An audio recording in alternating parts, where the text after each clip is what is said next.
The Planning Fallacy. 3, 2, 1. Hello, everybody, and welcome back to episode 292 of the Shower Podcast, the podcast where I'm in my shower and you do you. I'm your host, Chip, and this is the second and last episode of the usual weekend drop, the shorter, bite-sized version of the Shower Podcast, where instead of a full deep dive, we pick one idea and unpack it in a way you can carry with you for the rest of the week. Before we start, as usual, if you end up liking this episode, remember that liking and subscribing really mean a lot for me. They're just one click, but they really make the difference. Thank you very much for considering it. Today's idea is one that messes with everyone, from students to CEOs. We are terrible at predicting how long things will take. You plan to write that report in 2 hours. It takes 6. You think that renovation will be done by summer. It's still ongoing in December. Psychologists call this the planning fallacy, and it's been studied for decades.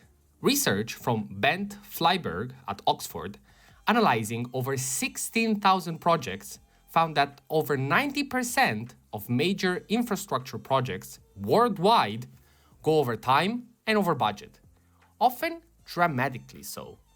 And here's the key. Even knowing about this bias doesn't fully protect you from it. The optimism is baked in. The reason we fall for it is simple. We tend to plan based on the best case scenario instead of the most likely one. In a 2003 study published in the Journal of Personality and Social Psychology, Roger Buehler and colleagues showed that people consistently underestimate task durations because they imagine everything going smoothly. No delays, no interruptions, no human errors. But life doesn't work that way. Meetings run late, tools break, we lose motivation. Our brains ignore these frictions because they don't fit into the optimistic story we tell ourselves. This isn't just about tasks. It's about our self-image. We want to be the person who finishes early, the one who's on top of things. But that identity can blind us to how messy real execution is. And that gap between the plan and the reality is where frustration and procrastination grow. So, you might ask, how do we beat the planning fallacy? One of the most effective strategies, according to research from psychologist Daniel Kahneman, our usual suspect, is called reference class forecasting. Instead of estimating based on how you hope this project will go, you look at how similar projects have gone in the past. If it usually takes you 4 days to finish a video script, assume 4, not 2. If your team's last 3 product launches average 3 months, don't plan for 6 weeks. Another simple but powerful tactic is adding a buffer, then doubling it. Studies from the University of Toronto found that people who added a 50% time buffer to their initial estimates were significantly more likely to finish on schedule. It's not about pessimism, it's about realism.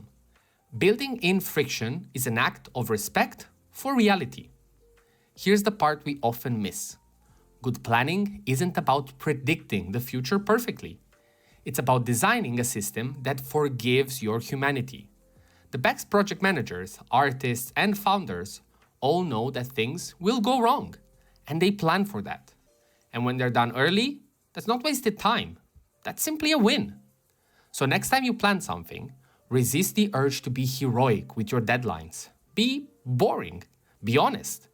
Respect the invisible mess that every project carries. Respect the invisible mess that every project carries. Because every time you plan with reality in mind, you're not just scheduling better, you're building trust in yourself. And that's worth far more than finishing fast. To wrap it up, the planning fallacy isn't a sign you're lazy or bad at time management. It's a universal cognitive trap. But once you see it, you can start designing around it. And when you do, you'll find something powerful. Not just better plans, but more peace with how life actually unfolds. That was all for today. Thank you very much for listening. The weekend drop is finally over. We will start strong with the week as usual, but I really hope that these kind of episodes really help you. They really put sort of enthusiasm into starting the week knowing that you can actually have something tangible that you can start using. Having said that, thank you again for listening. If you made it so far, feel free to interact with this content in any way, shape, or form you might like. And as usual, stay consistent, stay resilient. This was the Shower Podcast, and I'll see you tomorrow.